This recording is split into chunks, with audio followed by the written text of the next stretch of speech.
Imagine buying a house without selling a single XRP.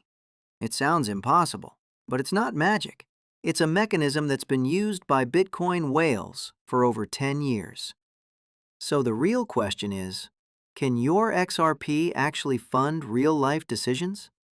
Is it safer than selling? And what's the catch nobody talks about? Let's dive in. Here's something I find fascinating.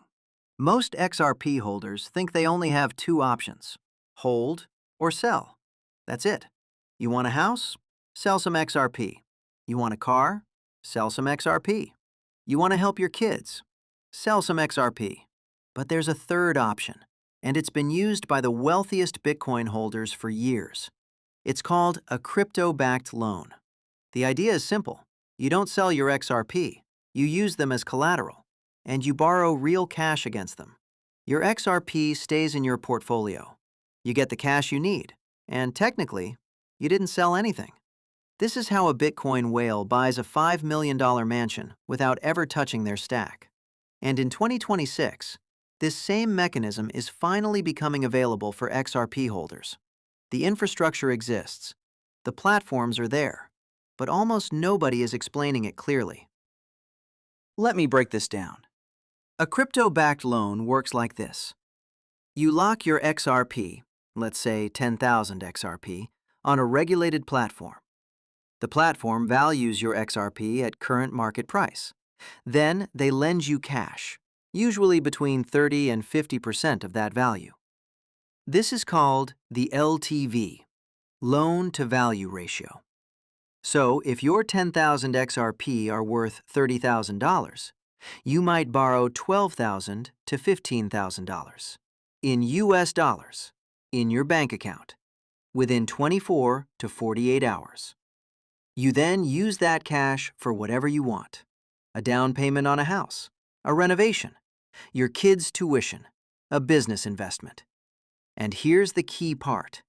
Your XRP never leaves the picture. When you pay back the loan plus interest, you get your XRP back, untouched. Same number of XRP you started with. Now, let me ask you something. If you could access cash from your portfolio without selling, would you actually consider it? Drop a comment below. I genuinely want to read your answer. This is where it gets really interesting. In the United States, the IRS has a clear rule. It's called Notice 2014-21. When you sell crypto, it's a taxable event. You pay capital gains tax.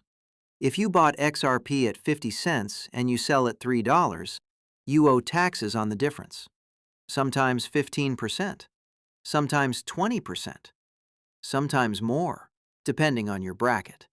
But here's the part most people miss. When you borrow against your crypto, it's not a sale, it's a loan.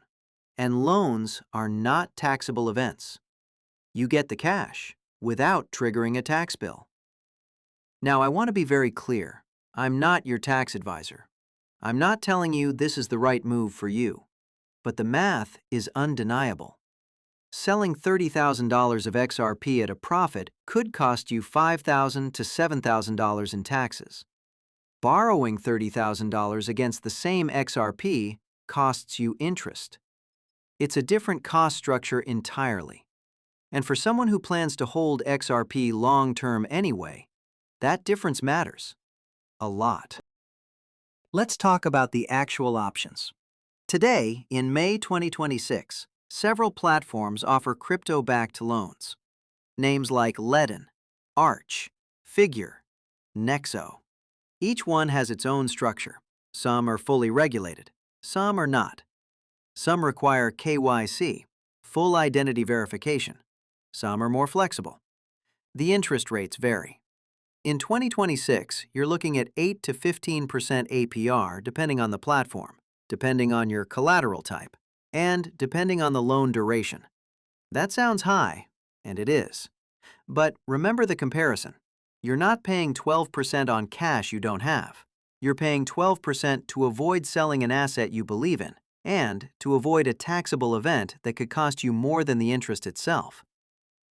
For some holders, the math works. For others, it doesn't. Now, here's something important. I'm not recommending any specific platform.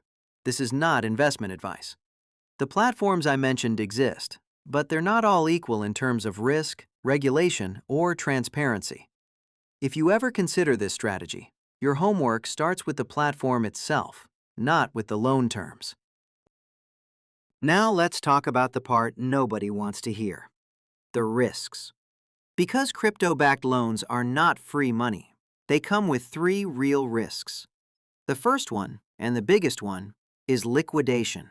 If XRP drops too much in price, your collateral is no longer enough to cover the loan. The platform can sell your XRP automatically, without asking you, to protect their cash. Let me give you an example. You borrow $15,000 against 10,000 XRP at $3 each. That's 50% LTV. Now imagine XRP drops 40%. Your collateral is now worth $18,000. Your LTV jumps to over 80%. The platform issues a margin call. If you don't add more collateral fast, they liquidate your XRP. You lose your position, and you still owe part of the loan. That's the worst-case scenario. The second risk is counterparty risk. You're trusting a platform with your XRP. If that platform fails, like Celsius did in 2022, you might not see your XRP again, ever. The third risk is interest rate risk. Some platforms have variable rates. If rates rise during your loan, your monthly cost rises with them. These 3 risks are real, they're documented, and they're the reason this strategy is not for everyone. So who is this strategy actually built for? Let me be honest with you. It's not for everyone. It's not for someone with a small XRP position who's already stretched financially. It's not for someone who panics every time the price drops 10%. And it's definitely not for someone who doesn't understand exactly what they're signing. But for some holders, it can be a powerful tool. If you're 50 plus and you've accumulated a serious position over years, if you have a stable income and other assets, if you're disciplined and you understand the risk of liquidation, then crypto-backed loans become a real option, especially for things like a property purchase, a renovation, helping your children, or a structured retirement strategy. Because here's the thing. Selling XRP triggers a tax event today. Borrowing against XRP defers that decision. And if you believe XRP will be worth significantly more in 10 years, every XRP you don't sell today is an XRP that can still appreciate. That's the philosophical bet. Now, if this video has been useful so far, hit that like button. It really helps the channel reach more XRP holders who deserve facts instead of hype. And if you want more videos that go beyond price predictions, subscribe. Here's something most XRP holders don't realize. What we're talking about today isn't new for the wealthy.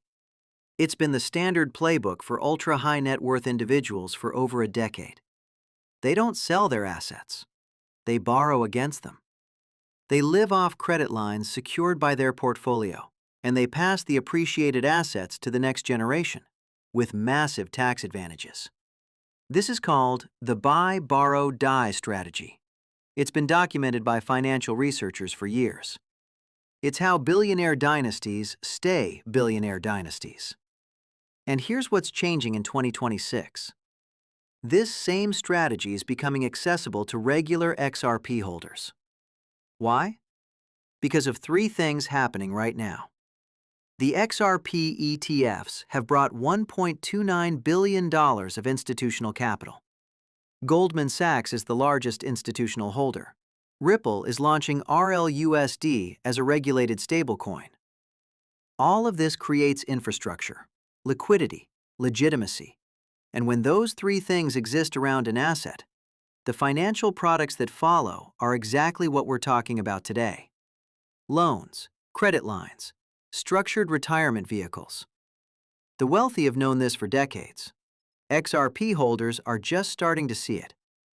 So here's my second question for you. Would you ever consider this kind of strategy for your own portfolio? Or does it feel too risky? I'm curious. Let me know in the comments.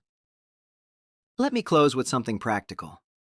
If this strategy interests you, don't rush. Crypto-backed loans are not a beginner move. They are a structural decision, not an opportunity to chase. Before you ever consider this, I want you to ask yourself 5 questions. 1. Do I understand exactly what happens if XRP drops 50% while my loan is active? 2. Can I afford the monthly interest payments without selling other assets? 3. Have I researched the specific platform's regulation, history, and reserves? 4. Do I have a clear use for the borrowed cash, or am I just doing it because it sounds smart? 5. If I lost my XRP position to liquidation tomorrow, would my financial life still be okay? If you can answer all 5 of those questions confidently, you're someone this strategy could potentially work for. If you can't, then the lesson today isn't to do this.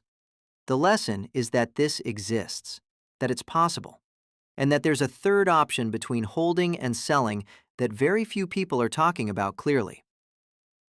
XRP is becoming a serious asset. The infrastructure around it is maturing. The institutional capital is arriving. And for holders who think long-term, new tools are showing up. Tools that didn't exist 5 years ago. Tools that the wealthy have used forever. Tools that finally include you.